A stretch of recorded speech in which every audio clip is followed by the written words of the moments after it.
भोजन एवं मानव स्वास्थ्य, कक्षा 10वीं। पोषण एवं संतुलित भोजन। सामान्यतः अपन सभी जानते हैं कि एक व्यक्ति को जीवित रहने के लिए भोजन की आवश्यकता होती है और उसी भोजन से उसके शरीर को ऊर्जा प्राप्त होती है और वही ऊर्जा उसके जीवन का आधार है। और सामान्य भाषा में जिस पदार्थों से व्यक्ति को ऊर्जा प्राप्त होती है हम उन्हें पोषक पदार्थ कहते हैं, और उस पोषक प्रक्रिया को जिससे भोजन का अपघटन होकर ऊर्जा का निर्माण होता है उसे पोषण कहते हैं। अतः पोषण जीवन का आधार है। अतः पोषण जीवन का आधार है। शरीर के सुचारू रूप संचालन हेतु संतुलित भोजन की आवश्यकता होती है और संतुलित भोजन के अंतर्गत व्यक्ति के भोजन में आवश्यक रूप से प्रोटीन, कार्बोहाइड्रेट, विटामिन, खनिज लवण, वसा जैसे पोषक तत्वों की कमी से शरीर में रोग उत्पन्न हो सकते हैं। और वहीं पोषण के विभिन्न तत्व हमारे शरीर की विभिन्न आवश्यकताओं की पूर्ति भी करते हैं। अतः पोषक तत्व अर्थात पोषण में जिस तत्व की कमी होगी उसके द्वारा किया जाने वाला कार्य स्वतः ही बाधित हो जाएगा और उससे व्यक्ति बीमार हो सकता है। अतः संतुलित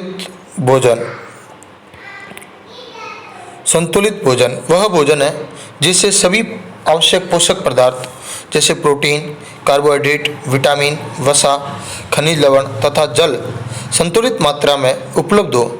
उस भोजन को संतुलित भोजन कहते हैं। और यदि किसी भोजन में इनमें से किसी एक या एक से अधिक पोषक पदार्थ की कमी या अनुपलब्धता हो जाए तो उसे असंतुलित भोजन के रूप में देखा जा सकता है। जब लंबे समय तक पोषण में किसी एक या एक से अधिक पोषक तत्वों की कमी होती है तो उसे कुपोषण कहा जाता है।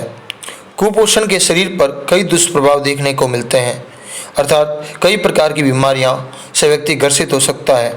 और कुपोषण का प्रभाव शारीरिक व मानसिक दोनों ही प्रकार की दुर्बलताओं के रूप में देखा जा सकता है, क्योंकि व्यक्ति का शरीर दुर्बल होता है तथा मानसिक क्षमता का विकास भी रुक जाता है। वहीं प्रोटीन कुपोषण व उनसे होने वाले रोग सामान्यतः ये छोटे बच्चों में सबसे अधिक होता है। वहीं गर्भवती महिलाओं और किशोर अवस्था में प्रोटीन की आवश्यकता सबसे अधिक होती है। लेकिन हमारे आसपास रहने वाले कुछ लोगों में अपने आदतों के कारण, जैसे किसी भोजन का पसंद न होना, किसी कारणवश किसी भोजन को छोड़ देना आदि कारणों के कारण भी प्रोटीन कुपोषण की संभावनाएं बढ़ी है। प्रोटीन कुपोषण से सामान्यतः दो प्रकार के रोग होते हैं। पहला है क्वाशियोरकर। प्रोटीन की कमी से क्वाशियोरकर रोग होता है, जिससे बच्चे का पेट फूलकर बड़ा हो जाता है, भूख कम लगती है, स्वभाव चिड़चिड़ा हो जाता है, त्वचा पीली, शुष्क एवं काली धब्बेदार होकर फटने लग जाती है। वहीं यदि किसी व्यक्ति में प्रोटीन के साथ साथ पर्याप्त ऊर्जा की भी कमी होती है तो वह व्यक्ति मैरस्मस रोग से ग्रसित हो जाता है। अर्थात प्रोटीन के साथ पर्याप्त ऊर्जा की कमी, अर्थात भोजन तो समय पर मिलता भी नहीं है और प्रोटीन भी नहीं मिलता, अर्थात दोनों की ही कमी हो गई। उस अवस्था में शरीर सूख कर दुर्बल हो जाता है, आंखें कांतिहीन होकर अंदर की तरफ धंस जाती है। वहीं विटामिन कुपोषण। विटामिन भी भोजन के सूक्ष्म भाग होते हैं, मगर कार्य की दृष्टि से भी उनका भी एक महत्व होता है। प्रत्येक विटामिन के भी अपने अपने कार्य होते हैं। Vitamin A. सामान्य विटामिन ए का नाम रेटिनॉल है, जिससे रतौंधी रोग होता है और इसकी कमी से व्यक्ति को रात में दिखाई नहीं देता। Thymine B1। बेरी रोग। हृदय धड़कन व्यक्ति की कमज़ोर हो जाती है, पेशियां व तंत्रिकाएं कमज़ोर हो जाती हैं। राइबोफ्लोविन की कमी से राइबोफ्लोरोसिस रोग हो जाता है, जिससे मुख के किनारे व होठ की त्वचा का फटना आदि जैसे लक्षण दिखाई देते हैं। विटामिन B3 की कमी के कारण पेलिग्रा रोग हो जाता है और जिससे जीभ व त्वचा पर पपड़ियाँ नहीं बनती है। विटामिन C की कमी से स्कर्वी रोग हो सकता है, जिससे मसूड़ों से खून आना आदि बीमारी होने की संभावना बनी रहती है। विटामिन D की कमी से रिकेट्स रोग होने की संभावना होती है, जिससे पैरों की हड्डियां मुड़ जाती है और घुटने पास पास में आ जाते हैं। इससे प्रश्न कई प्रकार से बन सकते हैं, जैसे कि एक उदाहरण, एक व्यक्ति को रात में दिखाई नहीं देता, अर्थात उसके लक्षण दिए गए कि एक व्यक्ति को रात में दिखाई नहीं देता, उस व्यक्ति के रोग का नाम व लक्षण बताइए या कारण बताइए। तो उस व्यक्ति की यदि रात में नहीं दिखाई देगा अर्थात रतौंधी रोग है और विटामिन ए की कमी है। इस प्रकार इसमें घुमाकर भी प्रश्न बनाए जा सकते हैं, अर्थात बदल बदल कर। उसी प्रकार इसको याद रखने के लिए एक ट्रिक भी दी गई, राता बैर खाके रानी पसरी। पसरी का सामान्य अर्थ होता है सोना। जैसे राता यानी रतौंधी, बैर यानी बेरी बेरी, खाके सामान्य यूज किया गया, रानी यानी राइबोफ्लोरोसिस, प यानी पेलिग्रा, श यानी स्कर्वी और री यानी रिकैट्स। इसे विटामिन कुपोषण को याद रखने का एक शॉर्ट ट्रिक माना जा सकता है।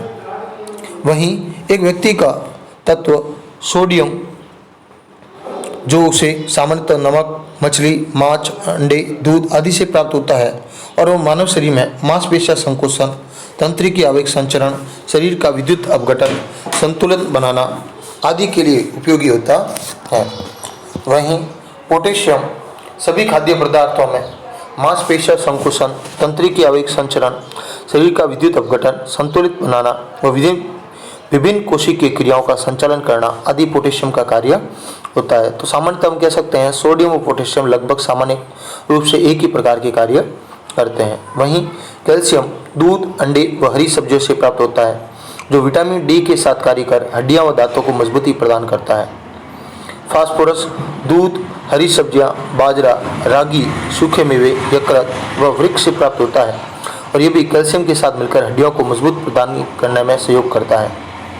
लोह तत्व यकृत, वृक्क, अंडे, मांस, रक्त, बाजरा, रागी, दही, सब्जियां, गाजर, गुड़ आदि से प्राप्त होता है और ये रुधिर में हीमोग्लोबिन का निर्माण करता है और वही हीमोग्लोबिन रक्त में ऑक्सीजन का आवागमन अर्थात ऑक्सीजन को लाने व कार्बन डाइऑक्साइड को मुक्त करने का कार्य भी करता है। अतः आयोडीन नमक, समुद्री भोजन, हरी पत्तों वाली सब्जियां, लवण, जलीय मछली, जामुन, काला नमक आदि से प्राप्त होता है और ये थायरॉक्सिन हार्मोन के निर्माण में सक्रिय भूमिका निभाता है। वहीं खनिज लवण की कमी से होने वाले रोग, लोह तत्व आयरन अर्थात रुधिर में यदि हीमोग्लोबिन की कमी हो जाती है तो इसकी कमी से रक्तहीनता अर्थात एनीमिया रोग हो जाता है, जिससे व्यक्ति का चेहरा पीला पड़ जाता है। कैल्शियम हड्डियों को मजबूत बनाता है और इसकी कमी से हड्डियां कमजोर होकर भंगुर प्रकृति की हो जाती है। इसलिए देखा जाता है कि कुछ लोगों के हल्का वजन उठाने पर भी हड्डियां टूट जाती है या छोटे स्थानों पर छोटी चोट लगने पर भी हड्डियां टूट जाती है। आयोडीन की कमी से थायराइड ग्रंथि की क्रिया धीमे पड़ जाती है, जिससे गलगन या गेंगा अर्थात ग्वाइटर नामक रोग होने की संभावना बढ़ जाती है। सामान्यतः पीने योग्य जल के गुण अर्थात जो हम दिन में सामान्यतः जल पीते हैं तो जल किस प्रकार पीने योग्य माना जा सकता है। जल में आँखों से दिखने वाले कण व वनस्पति नहीं होने चाहिए।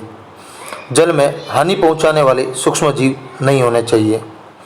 जल का पीएच संतुलित होना चाहिए अर्थात न तो अत्यधिक खारा होना चाहिए, न ही अत्यधिक कड़वा होना चाहिए, सामान्य उदासीन प्रकृति का होना चाहिए। जल में पर्याप्त मात्रा में ऑक्सीजन घुली हुई होनी चाहिए। यदि एक व्यक्ति प्रचुर मात्रा में जल पीता है तो उसे कई लाभ होते हैं। प्रत्येक दिन में 8 से 10 गिलास पानी पीने से शरीर की पाचन प्रक्रिया सही तरीके से कार्य करती है और जिससे शरीर में सुस्ती व ऊर्जा बनी रहती है अर्थात आवश्यक रूप से आप कार्य कर सकते हैं, आपको थकान महसूस नहीं होगी। वहीं पानी से शरीर में रेशों की मात्रा पर्याप्त रूप से बनी रहती है, जिससे शरीर की रोग प्रतिरोधक क्षमता का विकास होता है।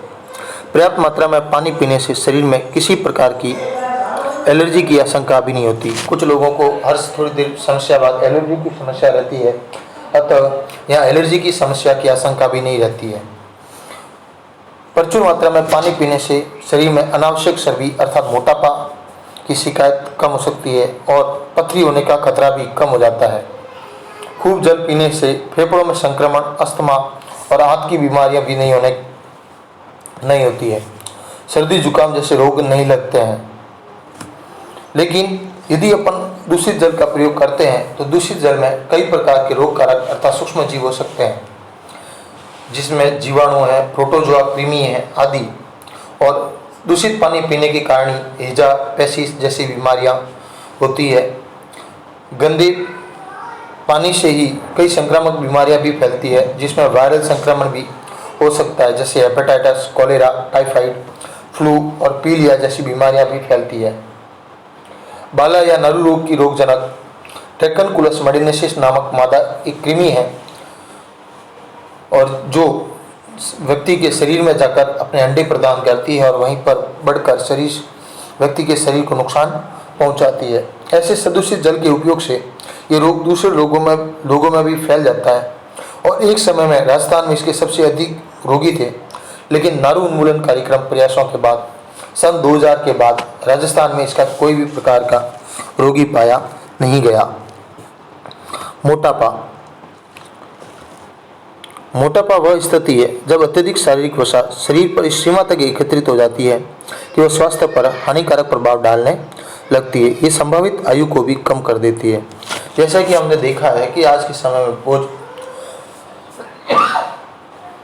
व्यक्ति के भोजन व उसकी ऊर्जा के मध्य का जो संचालन है वो बाधित हुआ है। व्यक्ति अधिक ऊर्जा ग्रहण करता है पर उसके अनुरूप कार्य नहीं कर पाता। उस स्थिति में वह ऊर्जा उसके शरीर में एकत्रित होती जाती है और उस अत्यधिक ऊर्जा के कारण उसके शरीर में वसा का एकत्रण हो जाता है और यही वसा उसके शरीर को मोटापे का शिकार बना देती है और जिससे उसकी कई प्रकार के रोग होने की संभावना भी बढ़ जाती है। वैसे मोटापे BMI द्वारा देखा जा सकता है। बॉडी मास इंडेक्स शरीर भार सूचकांक।